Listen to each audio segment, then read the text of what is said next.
Bangalore for the past 18 years. Just इस साल मैंने अपना ग्रेजुएशन खत्म किया है. And sir, again, just adding one point, like one thing to your point, आपने बोला कि brain drain to the maximum.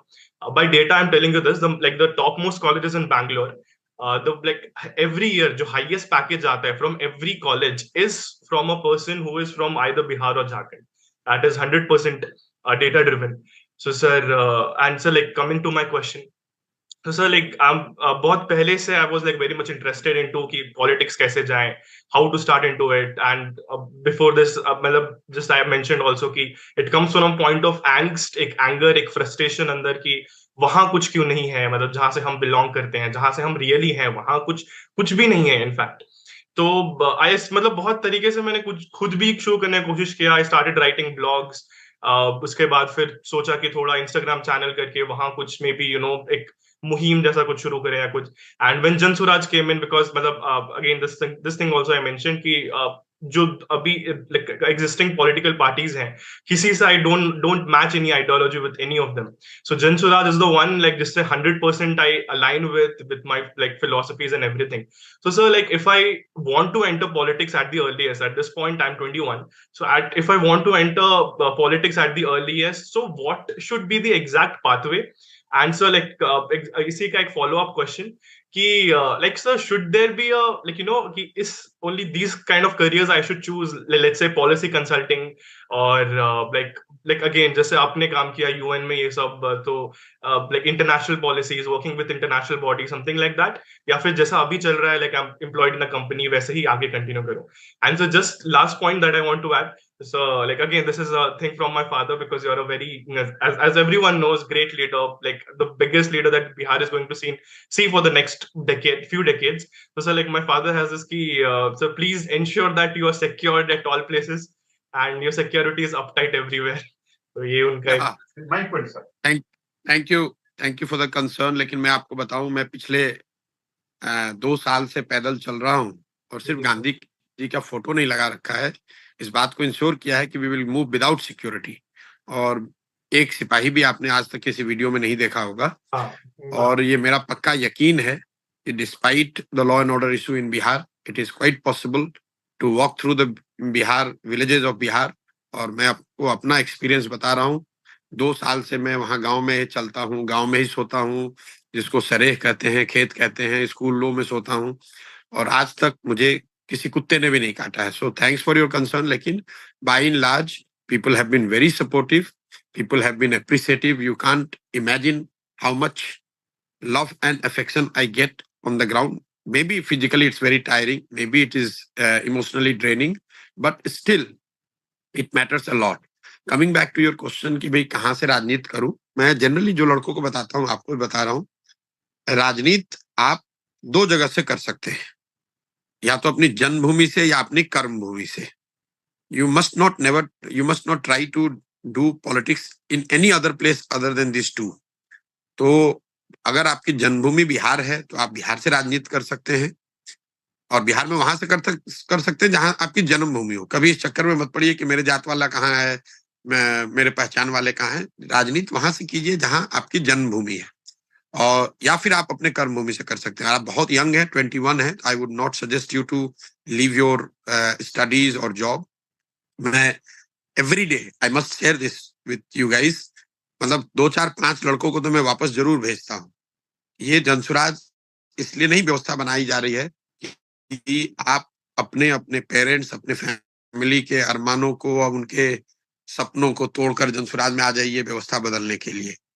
व्यवस्था बदलने का उपाय आप जहां हैं वहीं से कर सकते हैं. Just to give you an example, आप बैंगलोर में हैं, नौकरी करते रहिए. आप बैंगलोर में जनसुराज का चैप्टर शुरू कीजिए. वहां से 1000 बच्चों को, 1000 लोगों को इकट्ठा कीजिए.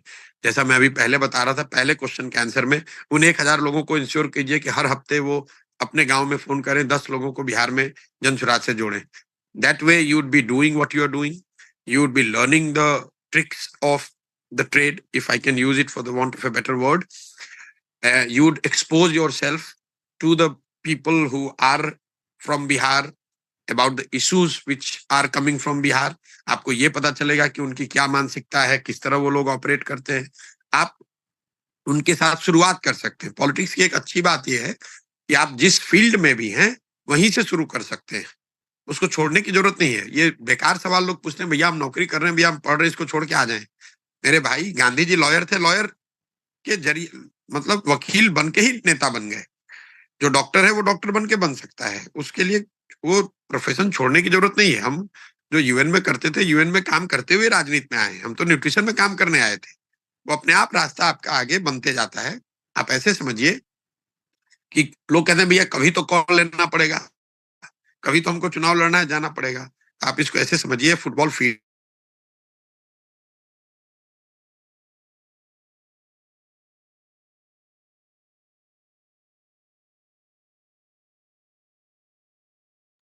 Sorry for the network connectivity. I think Prashant का नेटवर्क थोड़ा सा अनस्टेबल है। 2 साल 3, जब वहां पहुंच जाए जहां आपको ये कॉल लेना पड़े कि भाई अब मैं दोनों काम साथ में नहीं कर सकता हूं, तब वो कॉल लीजिए कि नौकरी छोड़ू कि ना छोड़ू। तो मेरा आपको सुझाव यही है कि आप बेंगलोर में हैं, फैमिली के लिए जो कर रहे हैं, अपने लिए कर रहे हैं, बेहतर बने रहिए, वो काम कीजिए। बेंगलोर में जनसुराज का दीप जलाइए, वहां पर उन लोगों को जनसुराज से, इस अभियान से जोड़िए जो आपकी सोच के हैं, जो बिहार में परिवर्तन देखना चाहते हैं। And that would be the contribution big enough.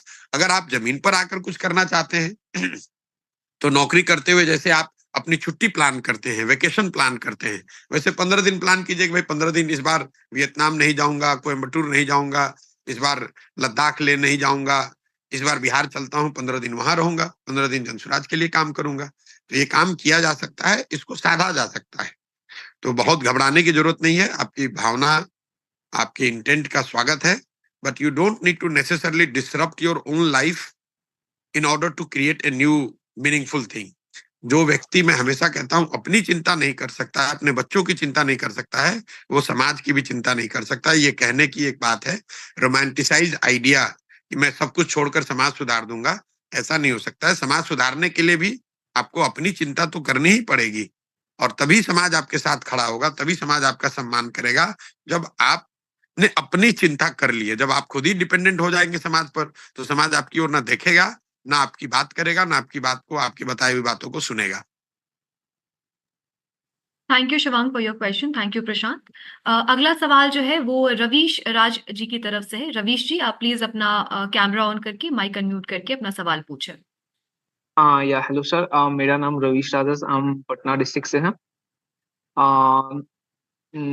Sir, previous question सुन के बहुत अच्छा लग रहा था, स्पेशली वाटर मैनेजमेंट वाला, और उस पर आंसर भी बहुत बहुत ज़्यादा सही था सर। सर, मेरा क्वेश्चन ये है कि जैसे बिहार से बहुत लोग पलायन कर चुके हैं, स्पेशली लोअर क्लास लोग, तो उनको वापस लाने के लिए क्या प्लान है? और दूसरा सवाल ये है सर कि जो अपर क्लास पीपल है, जो जिनका ऑलरेडी ब्रेन ड्रेन हो चुका है जैसे, तो उन रिसोर्सेज को बिहार को फिर से ग्रो करने में जरूरत पड़ेगा, तो उनको वापस लाने का क्या प्लान है सर? आपने देखिए, सवाल रोज लोग पूछते हैं, मैं उसका एक लाइन का अगर आंसर दूं कि अगर बिहार से पलायन रोकना है, लोगों का पलायन रोकना है, तो उसके लिए पूंजी का पलायन रोकना है, बुद्धि का पलायन रोकना है, and it will be in that order. सबसे पहले हम लोग को पूंजी का पलायन रोकना है। ज्यादातर लोग, पढ़े लिखे लोग भी, बिहार के बहुत बौद्धिक तौर पे प्रबुद्ध लोगों को भी ये पता नहीं है, या लोगों ने ध्यान नहीं दिया है कि 1990 के बाद बिहार से 25 लाख करोड़ से ज्यादा रुपए का पूंजी का, कैपिटल का पलायन हुआ है। And this is because of bad CD ratio, which in turn is reflection of जो वहां लार्जर इकोसिस्टम है समाज में, कि पूंजी जो है, कैपिटल जो है, वो इसलिए नहीं है बिहार में क्योंकि कैपिटल दो तरीके से आता है। एक, जो आप कमाते हैं, कमाने के बाद, खर्च के बाद जो बचता है, वो आपकी पूंजी होती है। और दूसरा, आप पूंजी का स्रोत है बैंकों से मिलने वाला लोन। जैसे मान लीजिए आप बैंगलोर में हैं, तो अगर आप में से 100 लोगों के पास गाड़ी है, तो मैं दावा कर सकता हूं कि 90 से ज्यादा लोग ऐसे होंगे जो गाड़ी आपने लोन पे ली हुई है। अगर 5 लाख की गाड़ी है, 1 लाख रुपए आपकी अपनी पूंजी है, या 50,000 रुपए अपनी पूंजी है, बाकी पैसा आपने लोन पे लिया हुआ है। अगर आप अंदाजा लगाइए कि आपको लोन न मिले गाड़ी का, तो आप में से बहुत सारे ऐसे लोग हैं जो गाड़ी नहीं खरीद सकते हैं, बहुत सारे ऐसे लोग हैं जो घर घर नहीं बना सकते हैं, बहुत सारे ऐसे लोग हैं जो स्टार्टअप नहीं कर सकते हैं, बिजनेस नहीं कर सकते हैं। तो बिहार में पिछले 35 सालों में पूंजी का इतने बड़े बड़े बड़े पैमाने पर पलायन हुआ है कि बैंकों में बैड सीडी रेशियो की वजह से बैंकों से हर साल 2 लाख 2.5 लाख करोड़ रुपया बिहार से निकलकर उन राज्यों में जा रहा है जहां पर उद्योग धंधे लग रहे हैं, जहां पर तरक्की हो रही है।